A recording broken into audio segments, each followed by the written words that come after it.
Bukan rahasia lagi jika saat ini sosok Coach Shin Tae-yong tengah dalam tekanan besar. Padahal Coach Shin cuma gagal di AFF. Tahun ini pakai tim U22, tim yang dipanggil bukan hanya sekedar atas keinginan Coach Shin, tapi juga ada andil dari keputusan PSSI dan juga klub Liga 1. Mereka yang mengkritik lupa dengan apa yang telah dibangun pelatih asal Korea itu, seperti membawa lolos timnas ke round 3, yang otomatis memberikan tiket Piala Asia 2027, lolos ke semifinal Piala Asia U23 hingga yang terbaru bersaing di round 3 menghadapi tim-tim raksasa Asia demi lolos ke Piala Dunia 2026. Peluang itu masih terbuka lebar, tapi sialnya, ulah dari orang-orang tak bertanggung jawab justru coba merusak citra yang telah dibangun di tubuh timnas Indonesia. Tapi tenang, meski diam, Coach Shin Tae-yong tetap fokus untuk membangun timnas Indonesia. Dukungan pun akan selalu ada untuk dirinya, termasuk dari para punggawa tim Garuda saat ini. Dan mari kita bahas.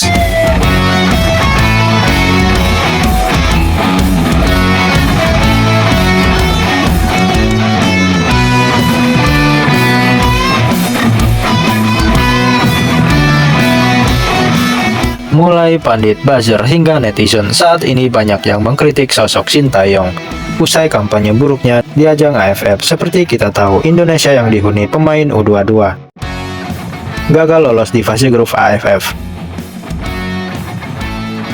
Saat itu, timnas hanya mampu meraih 1 kemenangan dengan 1 kali imbang dan 2 kali kekalahan. Kondisi ini dimanfaatkan oleh orang-orang yang tidak suka dengan Coach Shin untuk menyerang habis-habisan.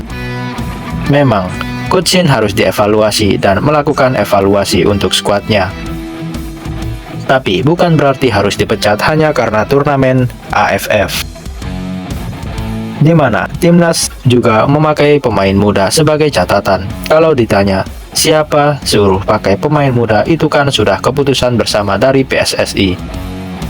Dan termasuk klub-klub Liga 1 yang hanya mengizinkan pemain mudanya yang diambil, di mana tujuannya adalah menyiapkan regenerasi timnas Garuda guna ajang yang lebih besar di tahun 2025. Misalnya pemain muda di AFF performa gemilang dan tampil bagus, maka itu akan jadi persiapan yang sempurna untuk ajang di tahun 2025.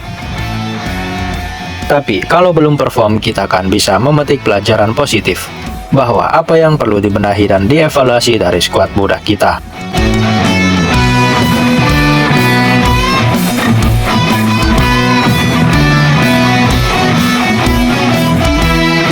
Meski begitu, Coach Shin memilih untuk tetap bungkam dengan kritikan-kritikan yang memintanya untuk lengser.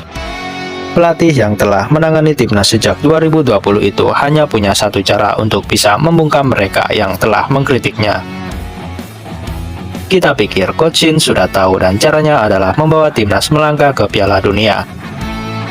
Sementara itu, untuk bisa membawa timnas melangkah ke Piala Dunia, kesempatan tim Garuda sebenarnya terbuka cukup lebar. Terkhusus jika melihat klasemen saat ini, maka Indonesia yang berada di posisi grup C kualifikasi Piala Dunia ronde ketiga Asia punya peluang besar, karena dalam 4 pertandingan sisa jadwal Indonesia terbilang paling menguntungkan. Timnas akan memainkan laga tandang ke Australia yang targetnya adalah imbang. Syukur-syukur bisa menang. Setelah itu, ada 2 laga kandang menghadapi Bahrain dan Cina yang harus dimenangkan, dan potensi besar jika target di 3 laga itu berhasil kita menangkan. Dan kita hampir dikatakan lolos jika bisa memenangkan semua laga. Jadi, jika poin dari 3 laga kontra Australia, Bahrain, dan Cina itu bisa diraih, potensi ke Piala Dunia Indonesia akan terbuka sangat lebar. Melihat laga lainnya, dan itulah satu-satunya cara yang harus dilakukan Coach Shin di tahun 2025 untuk membungkam tiap kritikan yang mengarah kepadanya saat ini. Walaupun sejatinya kritikan padanya juga tidak masuk akal. Meskipun kritikan saat ini mengarah kepada Coach Shin, namun kita pikir tidak perlu terlalu dipikirkan. Ia hanya perlu fokus di round 3 nanti, saat skuad timnas senior sejatinya masih memiliki peluang yang sangat positif.